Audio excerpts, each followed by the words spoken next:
Hello students, तो आज के स्टूडियो में हम डिस्कशन करेंगे बिजनेस एनवायरनमेंट। आज हम इसका कंप्लीट डिस्कशन करेंगे। तो इस सब्जेक्ट की प्रिपरेशन स्टार्ट करने से पहले आज का वीडियो प्लीज़ एंड तक जरूर देखिएगा। सबसे पहले हम इसकी जो पेपर पैटर्न होने वाली है उसको लेकर बात करेंगे। उसके बाद हर एक क्वेश्चन के अंदर कितने मार्क का क्वेश्चन पूछा जा सकता है, क्वेश्चन नंबर 5 में क्या पूछा जाएगा, और लास्ट में मैं स्ट्रेटेजी और आईएमपी को लेकर भी बात करने वाला हूँ कि ऐसे कौन से 2 यूनिट या 2 चैप्टर जो इजी रहेंगे, जो कम टाइम में हम रेडी कर सकते हैं। तो प्लीज़ वीडियो को एंड तक देखिएगा। कोई क्वेरी है तो मुझे कमेंट कीजिएगा और रिक्वेस्ट है वीडियो को शेयर जरूर कीजिएगा। तो चलिए अभी स्टार्ट करते हैं। सबसे पहले पेपर पैटर्न की बात कर लेते हैं। आई होप आप सबको पता होगा हमारा पेपर 50 मार्क और 2 ओवर के टाइमिंग के साथ होने वाला है। इसके बाद हमारा पेपर जनरल ऑप्शन के साथ आने वाला है, जिसमें आपका पेपर 2 सेक्शन में कन्वर्ट कर दिया जाएगा। फर्स्ट सेक्शन के अंदर आपको 4 क्वेश्चन चारों यूनिट में से देखने को मिलेगा, जो हमारा ऑप्शनल सेक्शन रहने वाला है, क्योंकि हर एक क्वेश्चन एक दूसरे के ऑप्शन में आने वाला है। बट आपको याद रखना है हर एक क्वेश्चन के टोटल 20 मार्क होने वाले हैं। तो आपको इन 4 में से कोई भी 2 क्वेश्चन अटेम्प्ट करने, जिसके तो आपके पेपर के 40 मार्क हो जाएंगे कंप्लीट। बाकी जो बचे 10 मार्क के क्वेश्चन नंबर 5 में पूछे जाएंगे, जब आप उसे अटेम्प्ट करोगे तो कंपलसरी आपके पेपर के 50 मार्क हो जाएंगे कवर। तो कुछ इस तरह से होने वाला है आपका पेपर पैटर्न। अब हम बिजनेस एनवायरनमेंट में देख लेते हैं कि हर एक क्वेश्चन के अंदर कितने मार्क में क्वेश्चन पूछे जा सकते हैं। तो सबसे पहले बोलना चाहूँगा, आप जानते हैं कि हर एक यूनिट में से एक एक क्वेश्चन निकालने वाले। तो अब यहाँ पर हर एक यूनिट के अंदर एक एक टॉपिक के रिगार्डिंग एक एक चैप्टर दिया गया है, जिसमें मैंने राइट डाउन किया हुआ है। आई होप आप सबको पता होगा कि 2018 के बाद चेंज हुआ है सिलेबस, जिसके अंदर स्टार्टिंग के 3 यूनिट चेंज हो गए, लास्ट वाला अभी भी सेम टू सेम है। अब यहाँ पर क्वेश्चन मार्किंग की बात कर लेते हैं कि कितने मार्क में क्वेश्चन बन सकता है। तो देखिए प्रीवियस ईयर की मैं बात करूँ तो 14 मार्क का एक क्वेश्चन और उसके ऑप्शन के अंदर 2 7 मार्क के थे।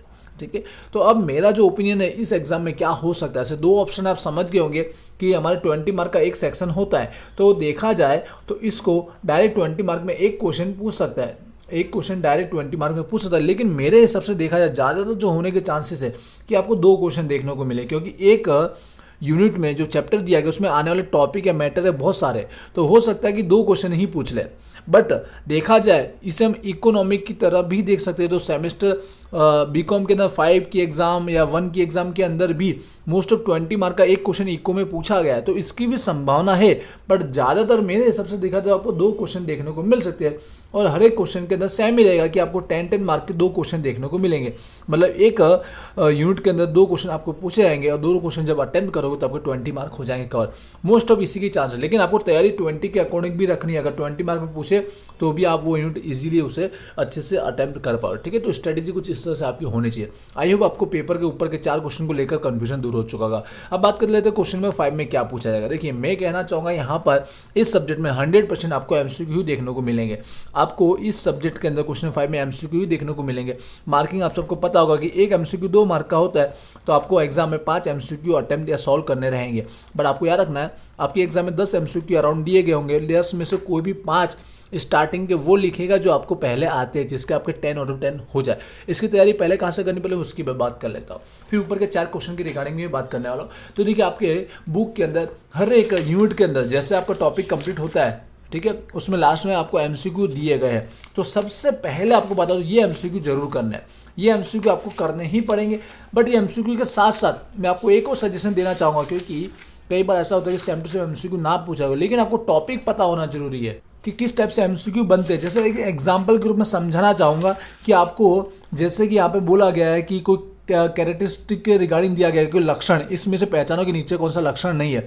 तो जो नहीं कि वही एमसीक्यू सेम टू सेम पूछा जाए। आपको जो टॉपिक लॉन्ग क्वेश्चन दिया गया उसके सारे जो कैरेक्टरिस्टिक दिए गए हैं, ठीक है, लक्षण, वो आपको सारे पॉइंट याद होने चाहिए। एग्जाम में उसको बनाकर भी पूछ सकते हैं, इसलिए पीछे जो दिए गए एमसीक्यू उसमें से सेम टू सेम भी आ सकता है, या फिर आगे जो लॉन्ग क्वेश्चन है उसको बनाकर भी वो पूछ सकता है। आई होप आप क्लियर हो पा रहा होगा मैं क्या कहना चाहता हूँ। तो एमसीक्यू के लिए तैयारी के लिए आपको पिछले जो दिए गए एमसीक्यू वो भी करना है, और साथ में जो आप यूनिट रेडी करोगे वो लॉन्ग क्वेश्चन के जो पॉइंट आप रेडी करोगे तो उससे भी आपका एमसीक्यू में काम हो जाएगा। आई होप आपको क्वेश्चन नंबर 5 क्लियर हो चुका है।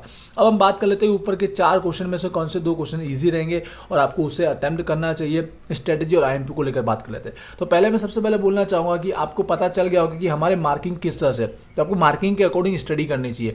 10 मार्क में होगा या तो 20 में होगा, मतलब 2 क्वेश्चन आपको लिखने रहेंगे। अब आप अपनी बुक देख रहे होंगे, गुजराती मीडियम वाले अपने बुक रख सकते हैं, तो आपको एक एक यूनिट के अंदर कम से कम 15 क्वेश्चन दिए गए, और बाकी यूनिट में आप देखोगे तो 25 से यहाँ पे 30 से अबव या 25 और यहाँ लास्ट यूनिट में तो आप देख रहे हो कि 50 का अराउंड क्वेश्चन देगा। अब इनमें से आईएमपी के बेस पर आईएमपी देने के लिए मतलब 4 से 5 क्वेश्चन देना, उन 4-5 क्वेश्चन में से ही 10 मार्क के 2 क्वेश्चन निकलना, या एक हुआ 20 मार्क तो डायरेक्ट वही निकलना बहुत मुश्किल होता है, क्योंकि अभी एग्जाम एक ही बार हुई 2019 में, इसका एक बार पेपर लिया गया। तो जस्ट आईएमपी देना थोड़ा मुश्किल है, देने के लिए दिया जा सकता है, लेकिन इस तरह की पेपर पैटर्न होने की वजह से और इतने सारे क्वेश्चन है उसमें से वो 2 क्वेश्चन निकलना बहुत मुश्किल होता है। तो मेरा ये कहना है कि आप आईएमपी में वीडियो में शेयर नहीं करो, लेकिन आपको स्ट्रेटेजी रिगार्डिंग बात करने वाला हो, और आईएमपी के बेस पर स्टडी मत कीजिएगा, ठीक है। उसके बदले आप कैसे प्रिपरेशन कर सकते हैं, पहले तो जिन्होंने जो स्टडी की है, जो क्वेश्चन याद किया वो रिपीट कर लेना, लेकिन जिन्होंने अभी कुछ नहीं पढ़ा तो आप कैसे स्टार्ट करें।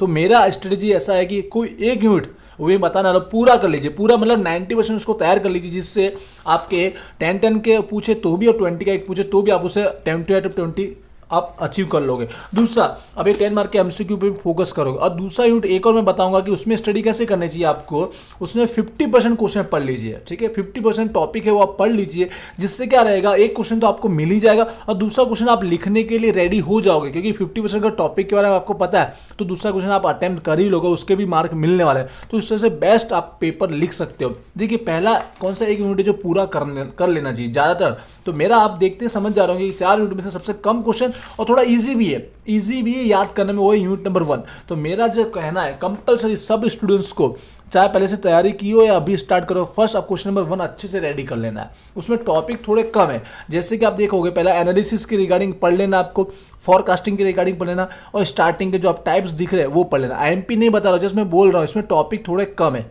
बाकी यूनिट के बदले में यहाँ पर थोड़े कम है। तो ये यूनिट थोड़ा अच्छे से कर लेना। 15 दिए ना तो 10 क्वेश्चन पढ़ लोगे ना, यहाँ बिजनेस के 2-3 क्वेश्चन छोड़ दोगे तो चलेगा, बाकी आप 10 क्वेश्चन पढ़ लोगे तो 2 क्वेश्चन आपके काम हो जाएंगे। दूसरा, स्ट्रेटजी कैसी होनी चाहिए दूसरे यूनिट के लिए, आप कोई भी पसंद कर सकते हो, आपको जिसके बारे में लिखना ज़्यादा अच्छे से आता है, लेकिन मैं अगर सजेशन देना चाहूँ तो कौन सा कर सकते हो, वो है हमारा यूनिट नंबर 3, क्योंकि इसमें स्टार्टिंग में ऑडिटिंग के रिगार्डिंग टॉपिक दिया है। बाय चांस आपने पढ़े हो तो आपको पता होगा ऑडिटिंग के रिगार्डिंग टॉपिक दिया, आपको आते तो अच्छी बात है, उसको हल्का फुल्का पढ़ सकते हो। या फिर उसके बाद कंपल्सरी 2 क्वेश्चन है तो उसमें से एक क्वेश्चन आ सकता है। मेरा जो कहना है वो है, क्वालिटी सर्कल दिख रहे हो उसके रिगार्डिंग एक टॉपिक पूछा जाए, ऐसा मोस्ट ऑफ हो सकता है। या फिर दूसरा खास है वो इंडस्ट्रियल डिस्प्यूट जो दिया गया है उसके रिगार्डिंग, ये जो 2 टॉपिक इनमें से एक क्वेश्चन तो गारंटेड आएगा ही।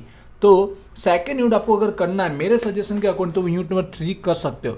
तो ये 2 यूनिट पे आप फोकस दोगे तो एक्स्ट्रा मत पढ़ोगे तो चलेगा। एक को थोड़ा ज़्यादा अच्छे से पढ़ लीजिए, 90% टॉपिक को कवर कर लीजिए, दूसरे में 50% तैयारी कर लीजिए, जिससे एक क्वेश्चन आपका हो जाएगा और दूसरे बार आप लिख लोगे।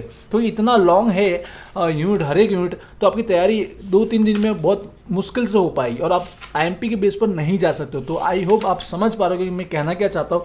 एक यूनिट को अच्छे से कर लीजिए, 10 जितने क्वेश्चन हो जाएंगे, दूसरे में 5 जितने 6 जितने क्वेश्चन हो जाएंगे, तो 15 से लेकर 20 क्वेश्चन आपको रेडी कर लेना है। 2 यूनिट का करिए, बाकी 2 छोड़ दोगे तो चलेगा, टाइम नहीं है तो। अगर टाइम है तो वो 2 यूनिट को ही अच्छा सा कर लीजिए, एक्स्ट्रा की ओर जाने की वैसे भी कोई जरूरत नहीं है। और हो सके तो 2019 में जो पूछे गए हैं वो 2 क्वेश्चन इन 2 यूनिट के जरूर पढ़िएगा। 2019 में जो टॉपिक पूछे गए वो इन 2 यूनिट के जरूर पड़ेगा, ठीक है। समझ गए ओवरऑल कैसे प्रिपरेशन करनी, कैसे स्ट्रेटेजी होनी चाहिए। आई होप आपको क्लियर हो चुका होगा। इसके बाद भी कोई क्वेरी है तो मुझे कमेंट कीजिएगा, वीडियो को शेयर जरूर कीजिएगा। मिलते हैं नेक्स्ट वीडियो में। Wish you all the best. Thank you.